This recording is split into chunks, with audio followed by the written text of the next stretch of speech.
Kwa muda mrefu mmeuliza, mmengoja, na sasa muda umewadia, mnajibiwa. Njoni waumini wote, Njoni waumini wote, njoni tujinahisi kikadho. Naam, na sasa runinga ya Capuchin inakuandalia na kukuletea bonge la show, yaani Tujinahisi kikadho.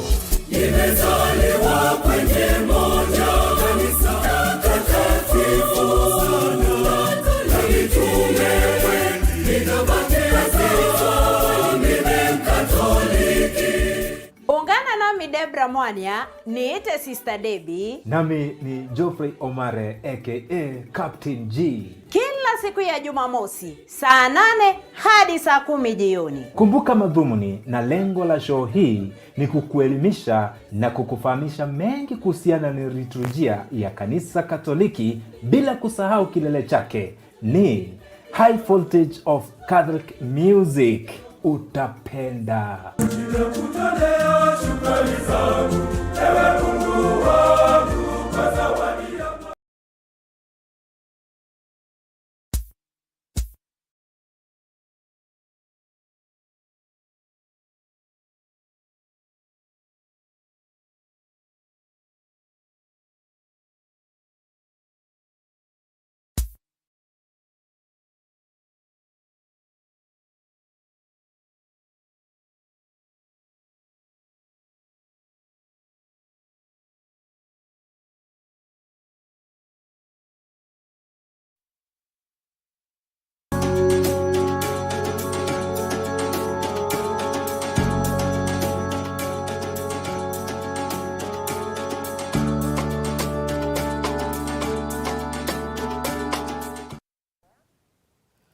Hello there and welcome to the Catholic Focus edition. This is the space where we shine a light on church highlights and share uplifting stories to inspire hope in a world full of uncertainties. Thank you for always choosing Capuchin TV. My name is Debra Mwanya and our sign language interpreter for this bulletin is Samuel Wainaina. Welcome. Pope Leo XIV has urged Vatican officials to work together in unity, warning them against ambition and rivalry. Speaking during a meeting with the Secretariat of State, the Pope emphasized the importance of collaboration in serving the global church. Here is the full report by Maureen Kimani. Officials from the Holy See's Secretariat of State gathered on Thursday for an audience with Pope Leo XIV. In his remarks, the Pope thanked the officials for their support as he begins his papal ministry, saying the Pope cannot lead alone and must rely on the dedicated service of the Secretariat. He praised Cardinal Pietro Parolin for his collaboration and highlighted the Secretariat's long history and its universal role in church and diplomatic affairs, noting that over half of the Secretariat's staff are lay people, including more than 50 women. The Pope said the body reflects the diversity and mission of the Church today. He emphasized two pillars of its work: incarnation, meaning being present in the realities of history, and Catholicity or universality, which calls the Church to embrace cultural diversity and foster communion. Pope Leo also pointed to reforms initiated by past pontiffs, including St. Paul VI and Pope Francis, stressing the Secretariat's vital role in coordinating the Church's mission. He ended with a heartfelt appeal that the Secretariat remain free from ambition and rivalry and continue to serve as a community of faith, unity and love for the good of the Church. Reporting for Catholic Focus, Maureen Kimani. Thank you, Maureen Kimani, for that report. Busia County is grappling with a sharp rise in cases of blindness, with health officials raising alarm over worsening eye conditions. Our reporter, Sister Rufina Jepchumba from Busia Town, was in the workshop where stakeholders met to chart a way forward. The rate of blindness in Busia County has reached a worrying 4.77%, far above the global average of 0.4%. At a stakeholders forum in Busia town, Harriet Kaveri, an eye specialist at the County Referral Hospital, attributed the rise of glaucoma, untreated infection, and patients neglecting to wear prescribed glasses. Takwimu zinaonyesha ya kwamba ile prevalence ya blindness Busia iko juu hata kuliko ya zile za global prevalence. So Busia iko na 4.77 na ya globally ni 0.4.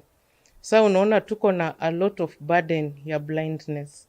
Na zile magonjwa ambazo zinaleta hii upofu, ya kwanza ni cataract, ambao ni ugonjwa ambao unaathiri sana wale watu wazee.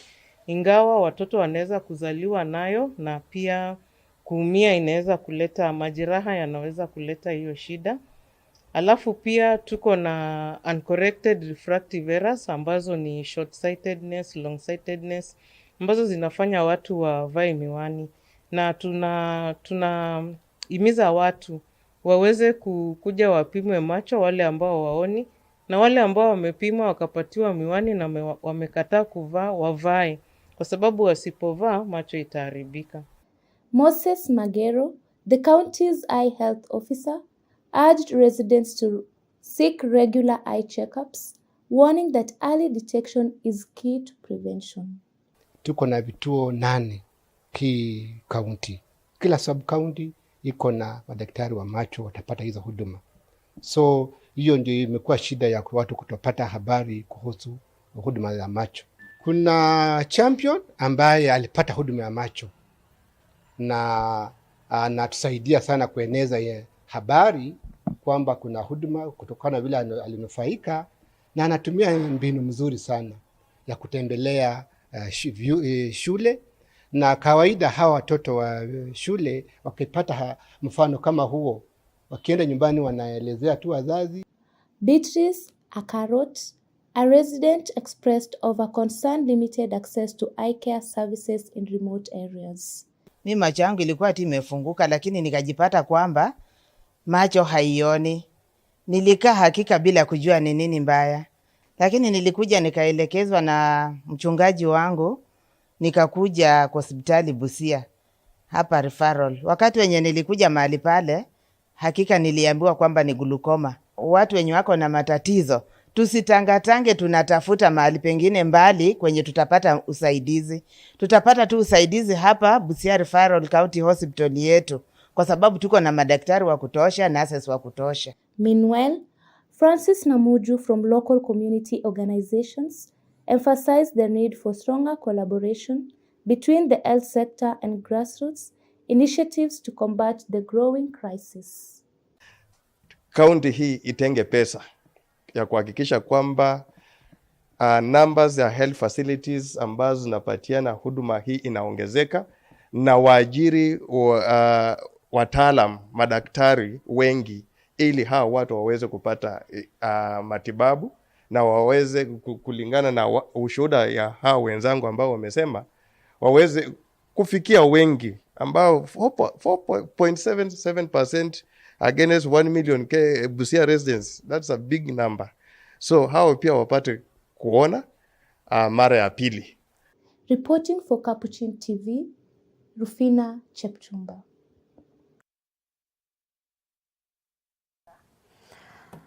And make sure that you take good care of your eyesight.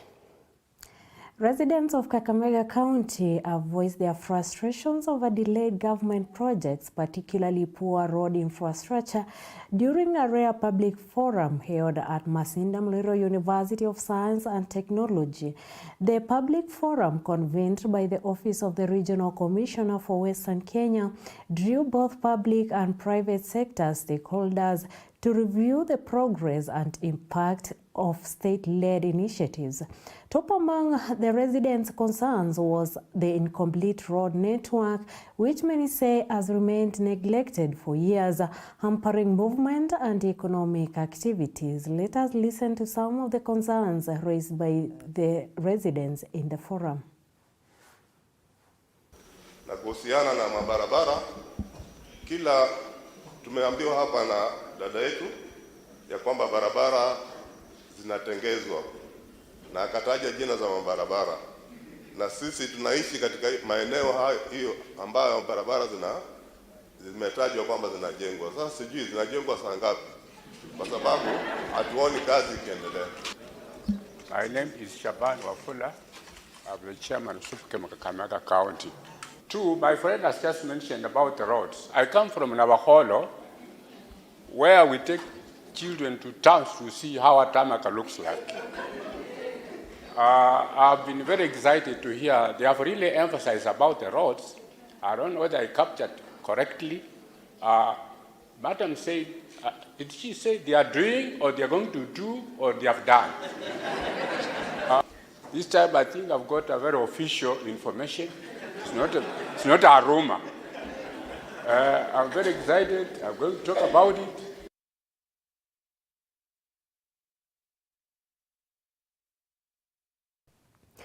And on other news, the leader of the Wiper Democratic Movement, Dr. Stephen Kalonzo Musyoka, has lashed out at the government over what he calls growing impunity and state-sponsored abductions.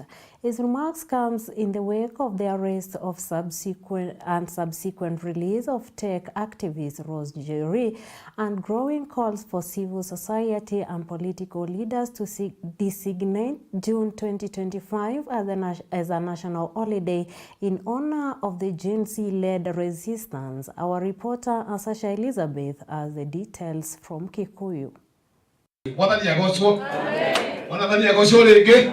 On an afternoon shadowed by grief but starred by the urgency of justice, Wiper Party leader Dr. Stephen Kalonzo Musyoka took the stage not only to eulogize a fallen IT icon, the late Njoroge Kinyanjui, but also to reignite national debate on the state of democracy, digital freedoms, and the power of youth-led change.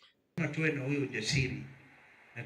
country will never be the same. Addressing mourners in Kikuyu Township, Kalonzo honored Kinyanjui as a man of rare brilliance and bravery whose contribution to Kenya's digital space lives on. But even in mourning, he could not ignore what he termed as an orchestrated assault on youth voices and constitutional freedoms. We must accept that this country changed from the 25th of June last year.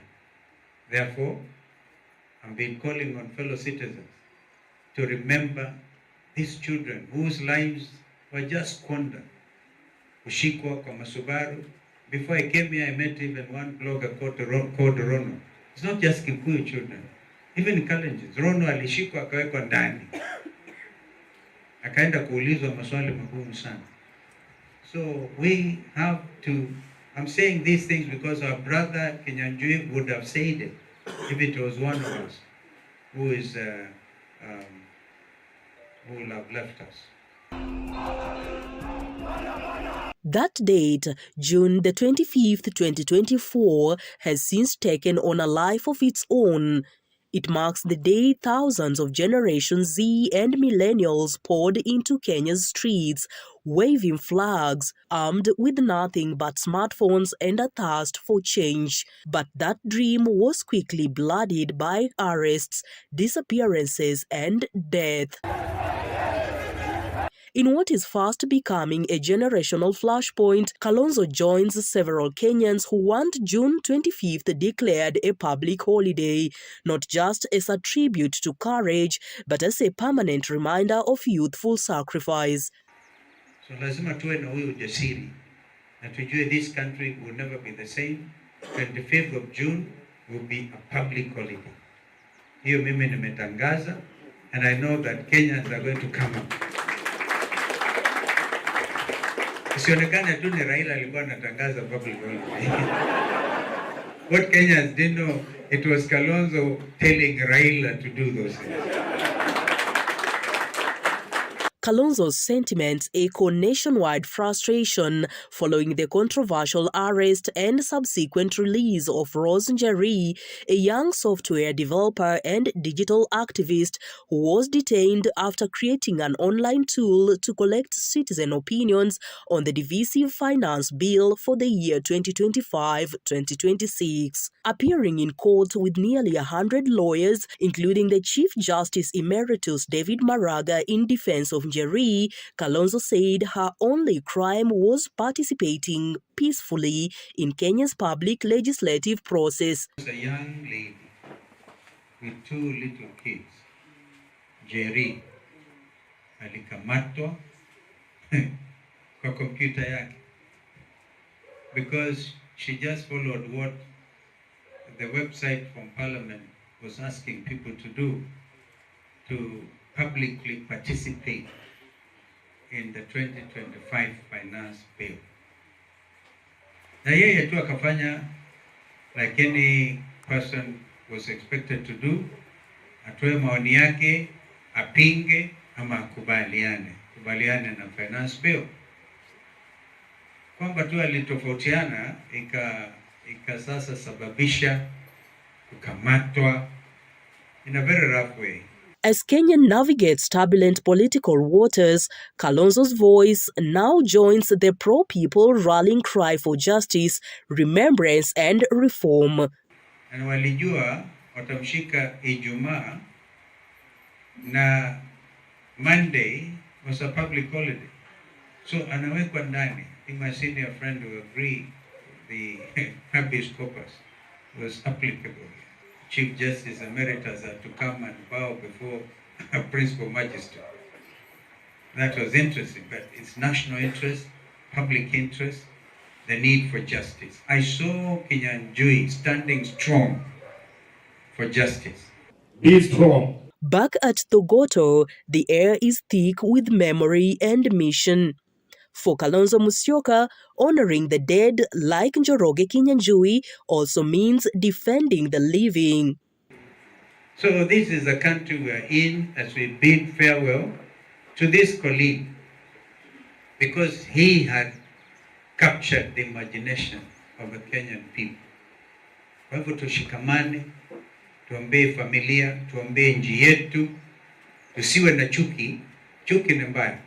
As calls grow louder for June 25th to be etched into the national calendar, many wonder, will Kenya's leaders listen, or will the next generation need to remind them again? Asasha Elizabeth, reporting for the Catholic Focus, Capuchin TV, Nairobi. Thank you, Asasha Elizabeth, for that detailed report. Kenya's Murang'a County is making global headlines after Bishop C.W. John of Share the Love Center starred in Prophet Suddenly 3, a Nigerian film by the acclaimed Winlow's production. For the first time, the popular Nollywood series featured East Africa, casting Bishop John, stage name known as Bishop Bazumaina, in a lead role. Filmed across Nigeria, Kenya and the US, the film has garnered over 2 million views within 2 weeks of release. During celebrations at his church, Bishop John emphasized the creative content, especially faith-based, is a powerful tool for evangelism. He urged Kenyan youth to particularly those in religious arts to leverage mobile phones and digital platforms to share their talents. His wife, evangelist Eva CW, called on the government to support young creatives through funding and training. The growing digital space is unlocking Kenya's creative economy, offering fresh employment and innovation opportunities, especially for the youth. Take a look at the movie. One person that God does not have a plan for. Let's go. So let's just go. Let's go. Let's go. Teacher, there's no future for me. Don't think about it. There's a future for you.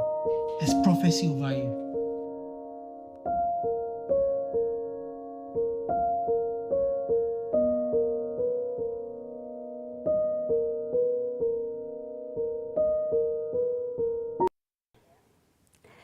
It's interesting to see a Kenyan starring on the Nollywood. And now moving forward to matter sports, the Confederation of African Football CAF has signed a new global partnership with smartphone brand Tecno. Announced in Nairobi, the deal makes Tecno the official global partner for the Total Energies CAF Africa Cup of Nations Morocco 2025 and the 2027 edition to be hosted in East Africa. The agreement follows Tecno's successful sponsorship of AFCON 2023 in Cote d'Ivoire, where the brand served as the exclusive smartphone partner. CAF Secretary General Veron Mosenko Omba and Tecno Vice President Shiming Jiang presided over the announcement, marking another key collaboration between African football and the global technology. For me, this opens up more doors in terms of opportunities for collaboration, not only with members of the tech industry, but other sectors as well.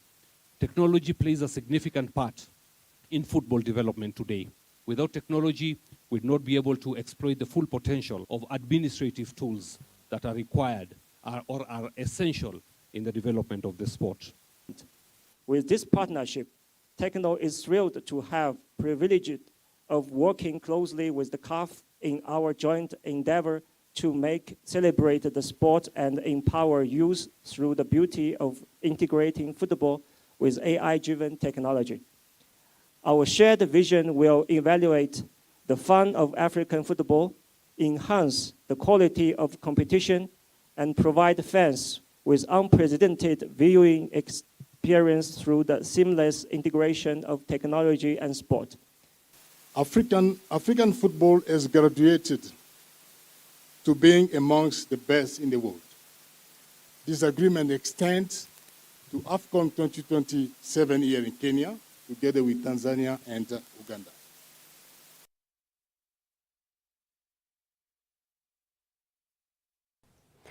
Still on matters football, Kenya women's national football team, the Harambee Starlets, went down 5-1 to host Morocco in a friendly match played yesterday in Tagia. The North Africans dominated the game from the onset, showcasing superior pace, precision, and tactical discipline.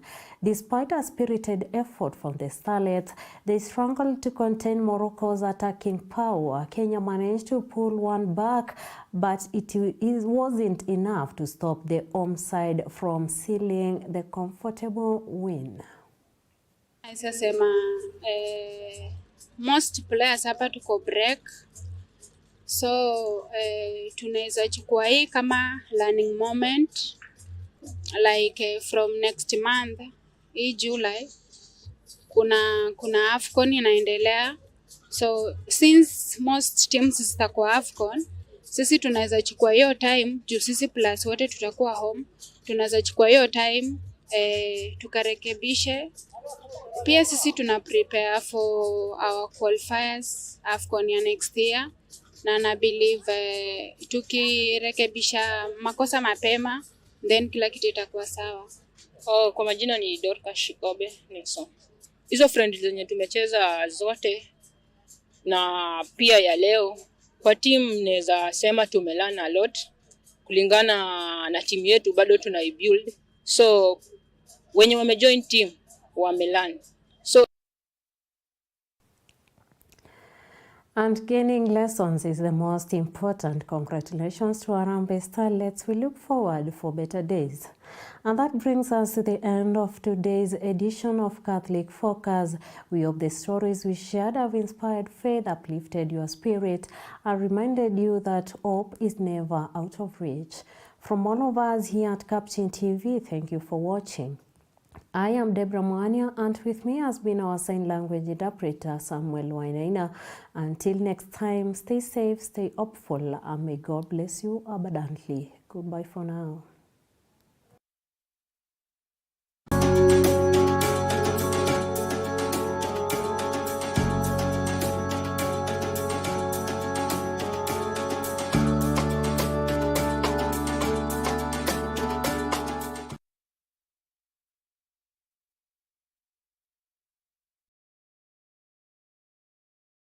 You are watching Capuchin TV. For any complaints, comments, or compliments on our programming, you can either write to us on info@capuchintv.co.ke or you can call us directly on 0717 424 866.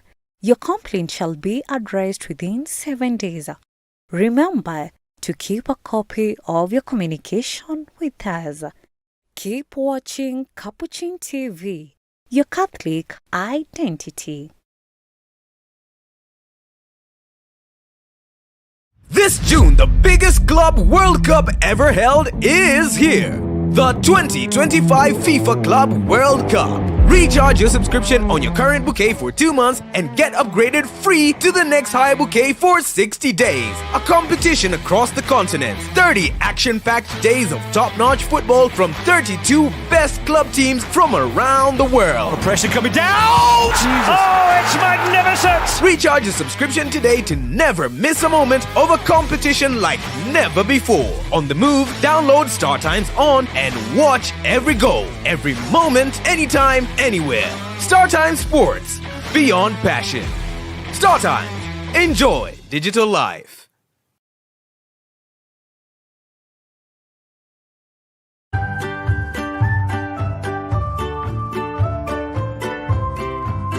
Every child is unique, and so is their journey to health and well-being. At St. Francis Community Hospital, Kasarani, our pediatric department is dedicated to guiding that journey with expert care, compassion, and commitment to excellence. From the very first breath, our specialized neonatal services ensures your baby receives the best possible start. Our state-of-the-art neonatal intensive care unit is equipped to handle even the most delicate case, ensuring the smallest patients get the strongest support. As your child grows, regular health checkups are crucial.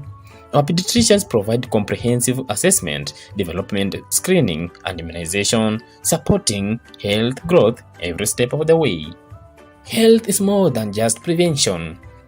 Our team of specialist pediatricians provide a range of acute and chronic conditions from asthma and diabetes to rare genetic disorders with advanced diagnostic and personalized treatment plans. We also offer comprehensive rehabilitation services, including physical, occupational, and speech therapy to help children reach their full potential, overcoming challenges with strength and resilience. Our hospital is open 24 hours a week. Visit us today for specialist pediatric care.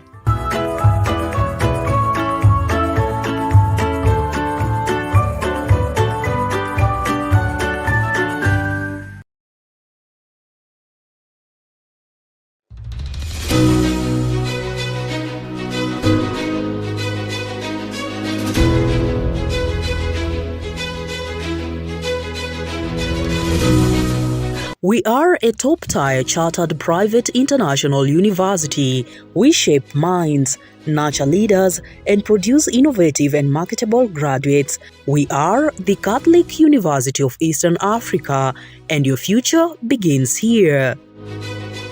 Kwea University is one of the best universities in Kenya and even in Amesea region and beyond.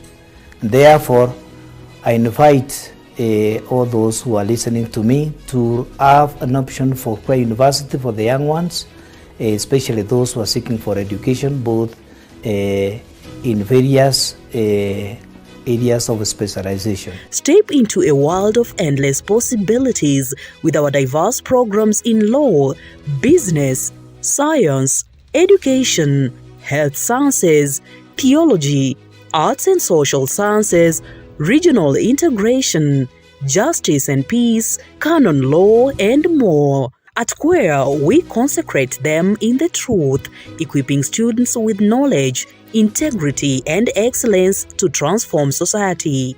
Consecrating them in the truth means it is only the truth that will set you free. Thus says our Lord Jesus Christ. So when you stand by the truth, you become credible, a person that people can depend on, a person that people can trust. and that is what we want. We want to produce lawyers who can be forthright, who can be trusted. We want to promote teachers who are truthful in their dealings and account for what they have qualified in. So all the sectors of education, we want to consecrate them to the truth so that they earn what they'll be certified in as they graduate and stand for the truth. We want to promote politicians of quality who have a strong ethical living and responsiveness in the creation of the wealth of the country in truth and justice, so that in return they can redistribute it and enhance the lives of all the people. Join our vibrant academic community driven by values, knowledge, and success. Admissions for May intake are ongoing. To enroll, contact our admissions office on 0709 691 072 or 0709 691 073 or send an email to admissions@quer.edu.